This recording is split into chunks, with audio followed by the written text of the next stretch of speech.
bienvenue dans notre émission Illumine ton âme avec la parole de Dieu. Que le Seigneur vous bénisse. Je suis votre serviteur, le pasteur Didier Mbidi. Je suis là pour vous servir. Alors, on a commencé la série des affermissements chrétiens. La fois passée, on a fini par la leçon numéro 1. On avait parlé de la 4e vérité spirituelle qui était « Nous devons accepter personnellement Jésus-Christ comme Sauveur et Seigneur dans nos vies. » Ensuite, nous pourrons connaître et expérimenter l'amour et les plans de Dieu pour notre vie. On a appris, nous devons, c'est l'impératif, on doit accepter Jésus-Christ comme Seigneur et Sauveur pour notre salut, pour vivre les plans de Dieu, les plans merveilleux de Dieu dans nos vies. Il faut accepter Jésus-Christ comme ton Seigneur et ton Sauveur. C'est ainsi que tu auras l'accès dans le royaume des cieux. Tu peux prendre aussi Jean 1,12. Nous acceptons Jésus-Christ par la foi. Éphésiens 2, 8 à 9.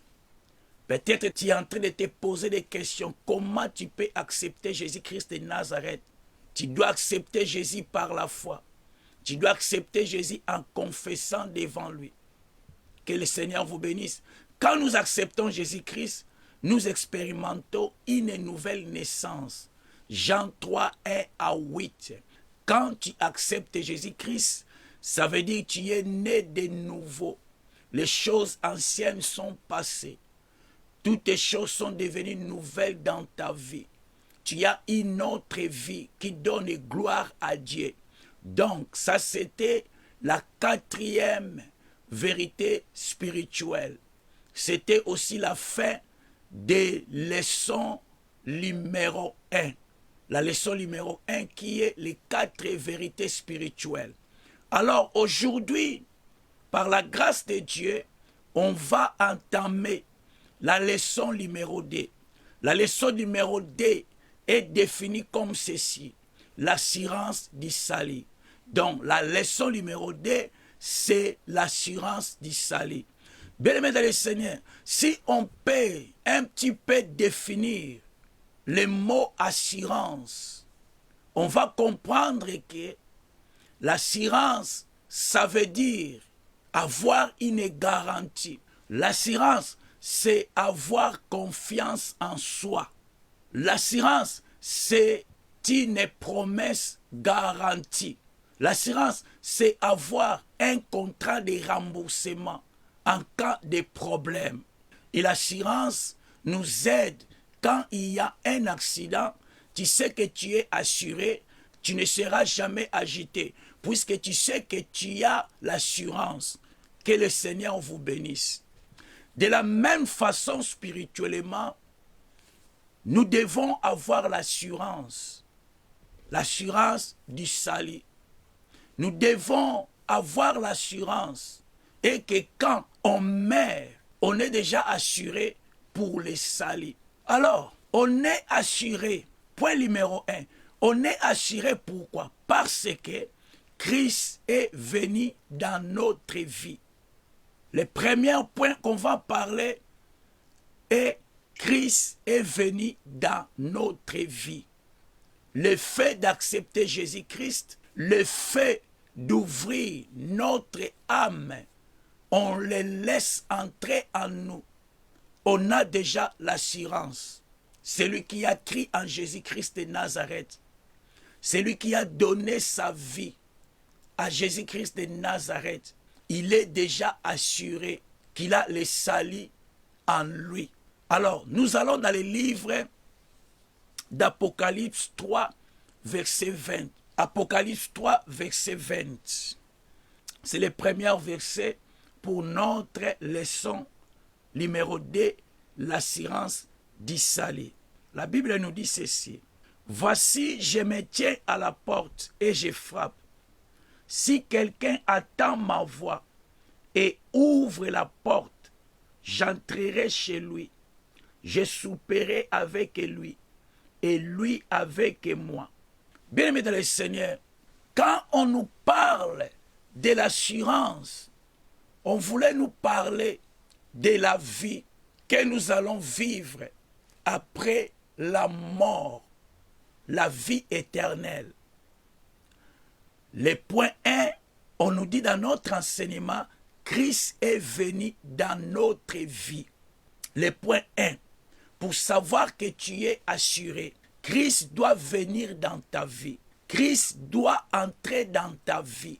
Voilà pourquoi dans le livre d'Apocalypse 3:20, premier point, pour que tu sois assuré de la vie après la mort, Christ doit entrer dans ton âme.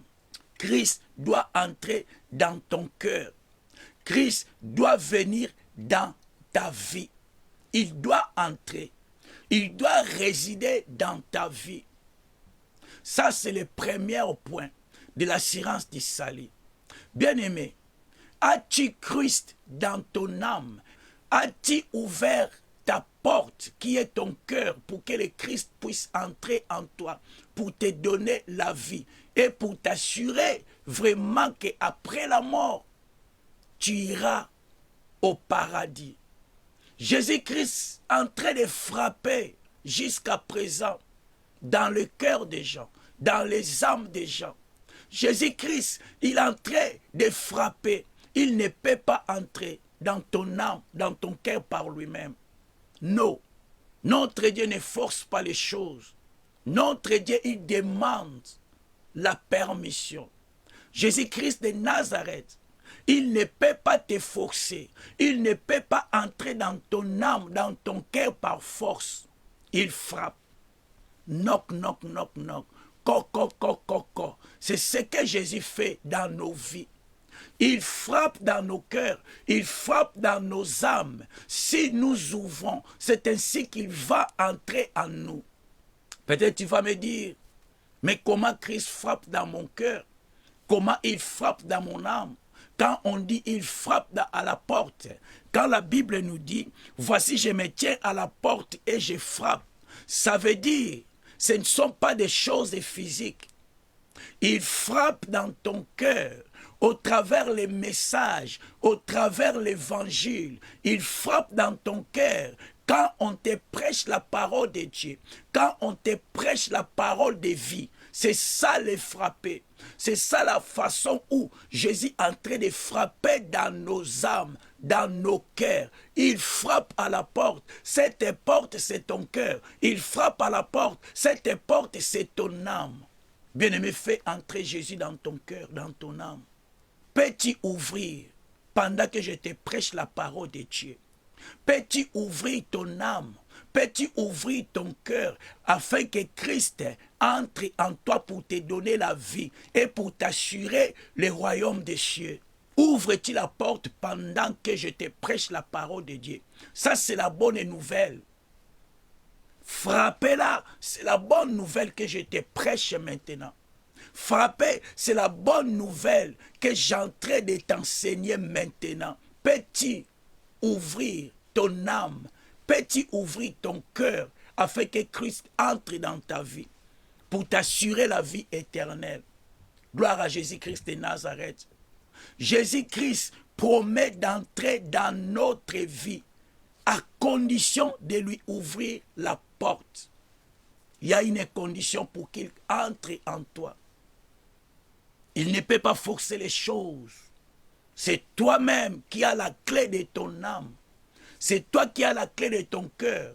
C'est à toi d'ouvrir ton âme. C'est à toi d'ouvrir ton cœur afin qu'il puisse entrer en toi. Il frappe jusqu'à présent au travers de la parole de Dieu. Il frappe chaque jour dans les prédications, dans les enseignements. Il frappe chaque jour pendant qu'on prêche la parole de Dieu, pendant qu'on prêche l'évangile. C'est ça, il frappe jour et nuit dans le cœur des gens. Et il attend ta réponse pendant que je prêche, pendant que j'ai en train de partager la parole de Dieu. pendant que j'ai en train de te prêcher la parole, Jésus attend. Il t'attend afin que tu puisses ouvrir ta porte, qui est ton cœur, qui est ton âme. Que Dieu te bénisse. Tu as le pouvoir de lui faire entrer ou non. C'est à toi de décider. Jésus frappe encore à la porte.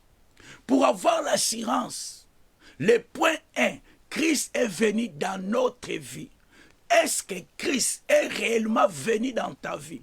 Est-ce que Christ est réellement entré dans ta vie? Est-ce que Christ est réellement entré dans ton âme? Est-ce que Christ est réellement entré dans ton cœur?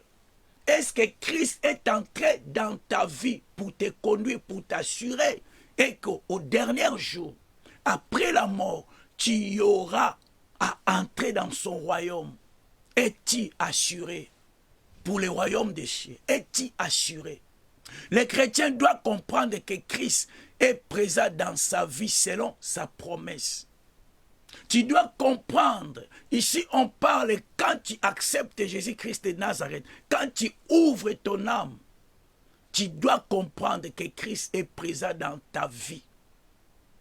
Quand tu ouvres, quand tu le laisses entrer en toi, et quand Christ est en toi, est entré dans ta vie, est venu dans ta vie, c'est ça le point 1 d'assurance. Si je meurs aujourd'hui, j'irai au paradis. Si je meurs aujourd'hui, j'ai l'assurance, puisque Jésus est avec moi. Jésus est dans mon âme. Jésus est dans mon cœur.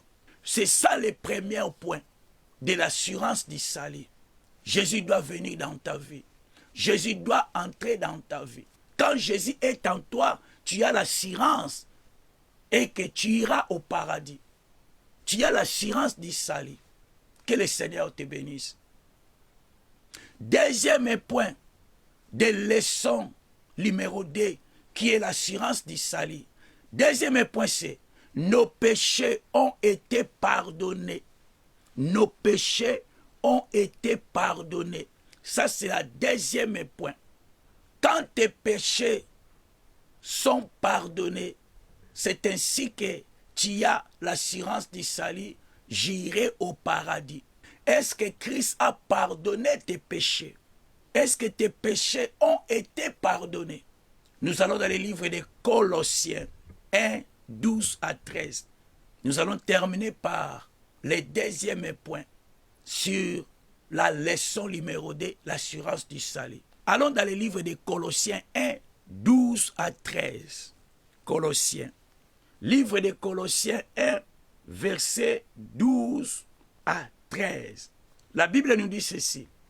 Rendez grâce au Père qui vous a rendu capable d'avoir part à l'héritage des saints dans la lumière, qui nous a délivrés de la puissance des ténèbres et nous a transportés dans le royaume du Fils de son amour.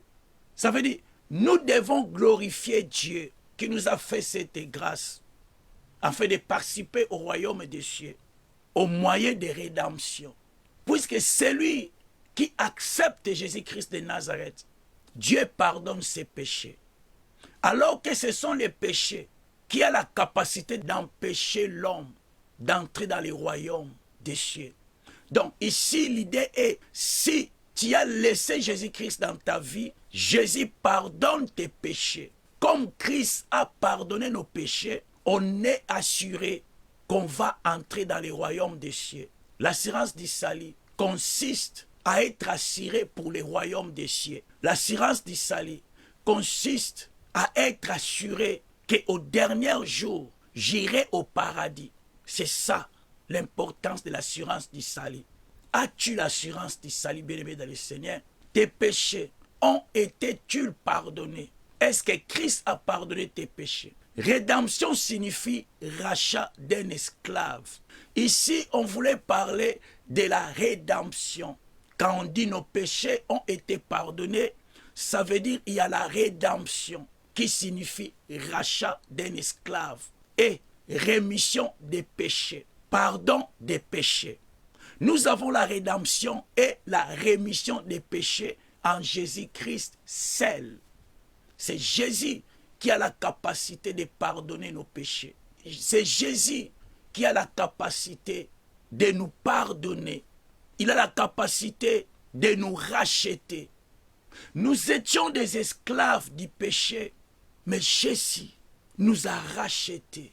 Il nous a libérés de l'esclavagisme. Voilà pourquoi quand tes péchés sont pardonnés, c'est ainsi que tu as l'assurance du salut.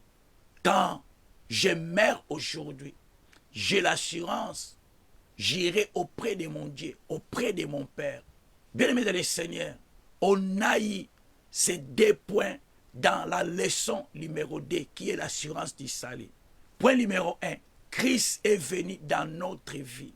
Quand Christ est venu dans ta vie, quand Christ entre dans ta vie, entre dans ton âme, dans ton esprit, dans ton cœur, il t'assure que tu as déjà la vie éternelle en toi.